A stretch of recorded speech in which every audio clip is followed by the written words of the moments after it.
Hello guys, welcome back to my Santa's video of Hero Spotlight, and today is the Xiao Yun.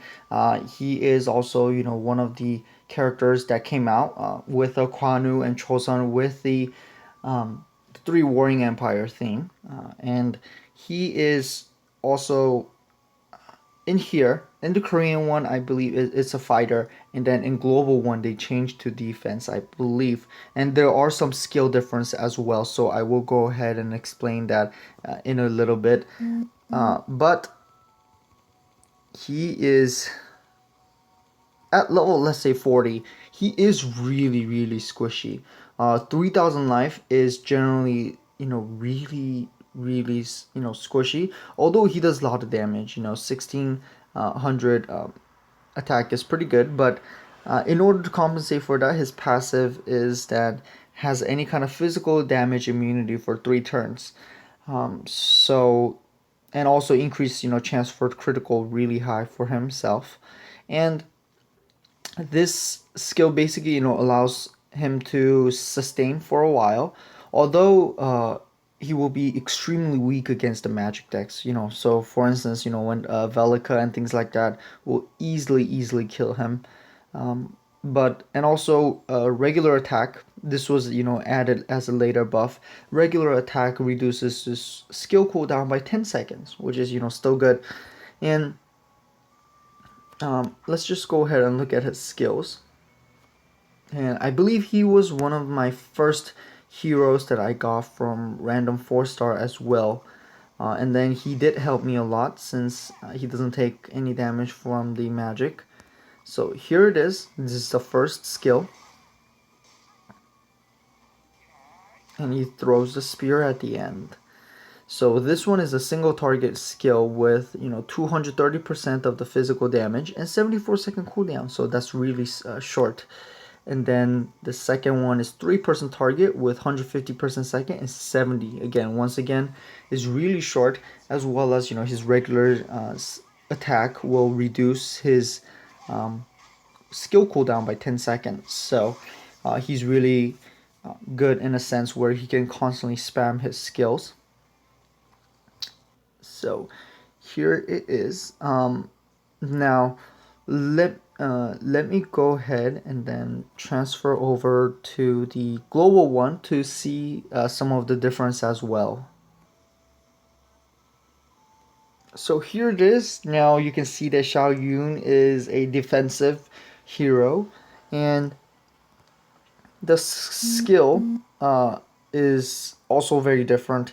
It's 190% physical damage, single target, and decrease a buff duration by one or more target by 3 turns. So which is pretty different, like I said, and his passive is also different as well. Reduce all damage received by 60% and immune to debuff for 3 turns.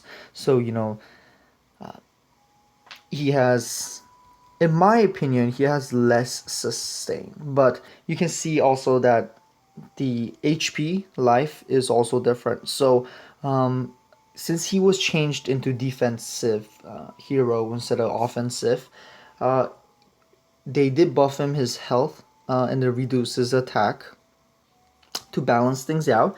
And instead of immunity, they granted him an immune to debuff for 3 turns, which is still pretty really helpful.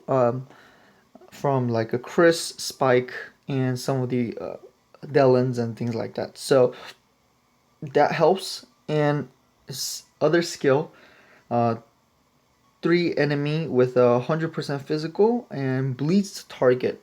So you can see that the skill has been changed drastically, as well as the cooldown stayed same, but the skills are really different. So I actually think that this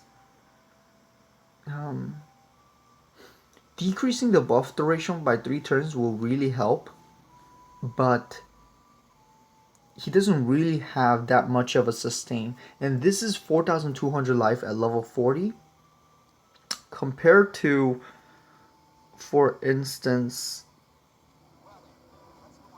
like Evan, 4,600 as well. But his passive at least increases the allies' defense. So I don't know how that's gonna work so far, but you know, hopefully he becomes one of the better ones and the global with the defensive, the characteristics and things like that. The animation is same, I believe, but you never know. Some of the skill difference, like I said, there it exists, and also the same thing with some of the other ones as well.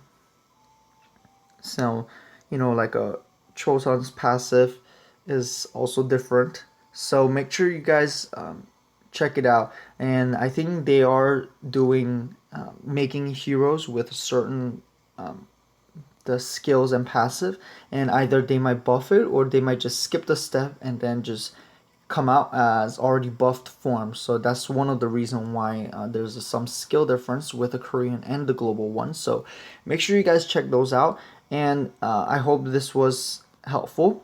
Although I haven't seen him used anything besides maybe some adventure and tower. He hasn't been used a he hasn't been used in the Korean one, but in the global, I think he's actually pretty great for tower, like I said, and adventure and things like that because of his passive and his skill, and he will be coming out more in I think arena as well. So make sure you guys check those out, and until next time, see you guys.